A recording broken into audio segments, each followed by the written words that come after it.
ત્રણ દિવસ ભારેમાં ભારે દિવસ છે, સાચવી લેજો. વાર્તામાં દરેક દીકરા દીકરીઓને સૂચના છે દરેકના વિડીયોના માધ્યમથી કે 3 દિવસ રોડ ઉપર ચાલતા હોય દરેક દીકરા દીકરીઓ તો સાધન લઈને ચાલતા હોય તો થોડું ધ્યાન રાખજો. તમે કા હોમાવાળો ગલતી કરશે કા તમારાથી થશે, બેમાંથી ગમે તેટલી ગલતી થશે તો એક્સિડન્ટનો ભય રહેશે 2 દિવસ 3 દિવસમાં. આ ધ્યાન રાખજો. સાવચેતી રાખજો, પોતાની સાવચેતી, પોતાનો જે છે પોતાનો નિયમ ધર્મ પાળજો. બાઈકો ખૂબ ધ્યાનથી ચલાવજો અને ધીરે ધીરે ચલાવજો, જેથી કરીને ચક્ર છે ઊભું થઈ જાય. આ ચક્ર તમારા હાથમાં નહીં આવે. તમે ગમે તેટલા આજે દરેક દીકરા દીકરીઓ બહુ સ્પીડમાં ચાલી રહ્યા છે, ઘણું સ્પીડમાં જાય છે.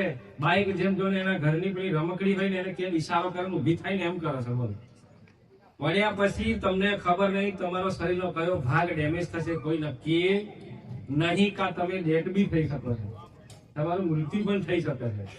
તો આપણે ધીરે ધીરે જવાનું શું થાય, સરકાર પણ કહે છે કે તમે ધીરે ધીરે જાઓ, ઉતાવળ ના કરો. ગમે તેટલી ઉતાવળ હોય, ગમે તેટલો ક્રોધ ગુસ્સો હોય, ઠંડા ઠંડા ધીરે ધીરે જાઓ ને, ફરક કશું પડતો નહીં. કલાક અડધા કલાકનો ડિફરન્સ છે.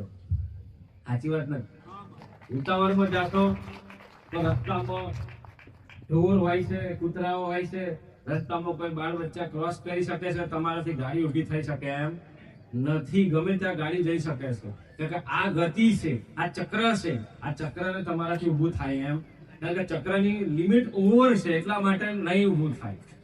પણ લિમિટ બહાર તમે અંદર ચલાવશો તો ઊભું થઈ શકશે, તમારાથી કોઈ નુકસાન નહીં થાય. ગાડી ઊભી છે અને તમે છે.